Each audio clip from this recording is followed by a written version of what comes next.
الهوس شيء مرعب لأنه بيبدأ دايما كإعجاب بريء، كتاب بتحبه، شخص بتحبه، أو حتى فكرة مؤمن بيها، لكن مع الوقت الإعجاب بيتحول لتعلق، التعلق بيتحول لهوس، والهوس بيحول صاحبه الوحش. فيلم الميزري واحد من أفضل الأفلام اللي ورتني المعنى دوت. صديقي المشاهد، تخيل تعمل حادثة عربية وتصحى تلاقي نفسك متجبس ومتربط في السرير وقاعد قدام أكتر بني آدم بيحبك في الدنيا كلها. كل ده بيقول لك لو زعلتني هكسر رجلك التانية. النهارده هنلخص ونحلل فيلم ميزري. الفيلم ده نزل 1990، إخراج روبن راينر، ومتاخد من رواية بنفس الاسم لعمك وعم عيالك ستيفن كينج. تعالى نشوف العبث اللي حصل للكاتب بول شيلدون. بول شيلدون كاتب مشهور جدا بسلسلة روايات رومانسية اسمها ميزري. بول زي من السلسلة دي فقرر في آخر الكتاب إنه يموت شخصية ميزري عشان يخلص ويبدأ يكتب روايات تانية تقيلة. وهو راجع بعربيته في وسط عاصفة ثلجية، العربية بتتقلب بيه وبيتكسر جسمه. بصوا شكله عامل ازاي. تظهر ست ضخمة جدا زي البلدوزر اسمها إني ويلكس، وبتطلع من العربية وتاخده بيتها المعزول وسط التلج. بول بيصحى على السرير متبنج ورجليه الاتنين متدمرين تماما. إني بتقوله إن هي ممرضة وبتعرفه إن هي المعجبة رقم واحد برواياته وإن هي اللي أنقذته.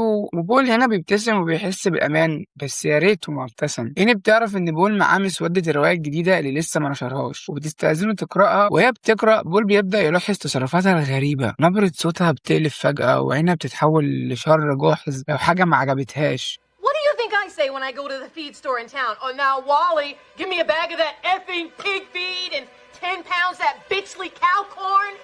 And in the bank, do I tell Mrs. Bollinger, oh, here's one big bastard of a check. Give me some of your Christing money?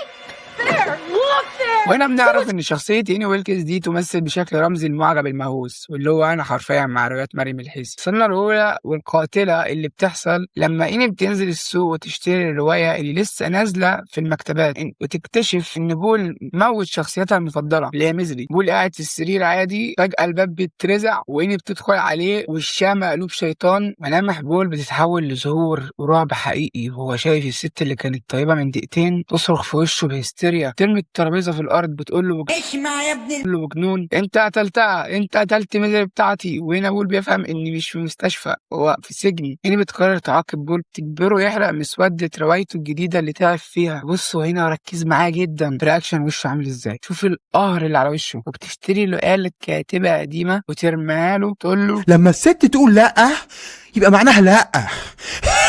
اديته واحده بروميس لما عرفش يتنفس بروحه.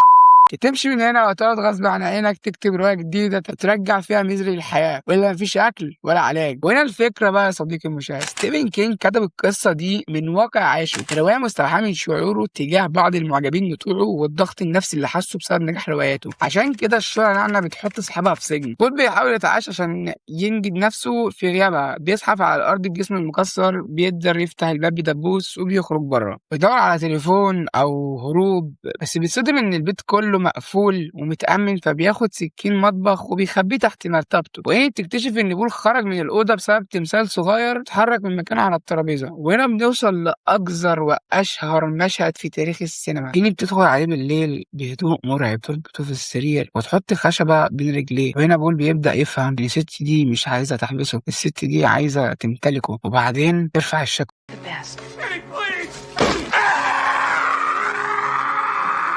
Almost done.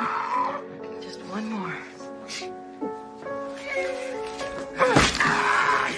مشهد يخلي جسمك يقشعر من قسوة الأداء. أنا قبل ما نكمل أفهمك إيه ده بالظبط. المشهد ده في علم العقاب والتعذيب اسمه الهوبلينج أو الكسح. الكلمة دي أصلا جاية من المزارع، لما المزارع بيبقى عنده حصان أو جمل وخايف يهرب بيربط رجليه بحبل مسافته قصيرة، وهنا الحصان يعرف يتحرك وياكل بس مستحيل يعرف إنه يجري أو يهرب. والبشر بقى خدوا المفهوم ده وطبقوه بمنتهى السادية في العصور القديمة ضد العبيد أو الأسرى عشان يكسحوا رجليهم ويمنعوهم من الهروب، بس يفضلوا عايشين يخدموهم. وده بالظبط اللي عملته إني ويلكس، مش عايزاه يموت بس عايزاه يفضل عاجز وتحت رحمتها. والحاجة المرعبة جدا إن ستيفن كينج في الحقيقة سنة 1999 عمل حادث عربية حقيقية واتصاب في رجليه بنفس الإصابة دي، كأن اللي كتبه حصل فيه. المهم إن الكاتب بيعرف إن مفيش مفر غير القتل، بيخلص الرواية اللي هي عايزاها وبيطلب منها تحتفل معاه بكوباية شامباني، استغفر الله العظيم يا رب. وفي لحظة غفلة بيولع النار في الرواية الجديدة اللي كتبها قدام عينيها. وهنا بقى شوفوا الآيات عكست، شوفوا القهر اللي على وشها عامل إزاي.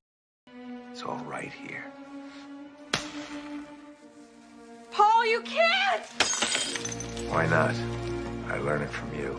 اني بتتجنن وتهجم عليه زي التور الهايج، وبول بيضربها بقى كاتبة على وشها، وبيدخلوا في معركة طحن ودموية على الأرض وهو مش قادر يقف، لحد ما بيقنعه ويضربها بتمثال حديدي على دماغها وتموت. بول بينجو بجسد مشوه ونفسيته متدمرة. ركز معايا كده في آخر مشهد في الفيلم، بيفضل طول عمره يجيله هلاوس إن إني لسه عايشة وتطلع له في يوم من الأيام. الفيلم العظيم ده ترشح لأوسكار واحدة بس، واللي كسبتها بجدارة هي الممثلة كاثي أعتقد، بسبب أداء الأسطوري في دورها إني ويلكس. لو عجبك الملخص والتحليل ده ما تنساش اللايك والسبسكرايب والكلام الجميل ده كله، وقول لي في الكومنتات لو مكان بولا وأنت هتقدر تستحمل اللي حصل فيه.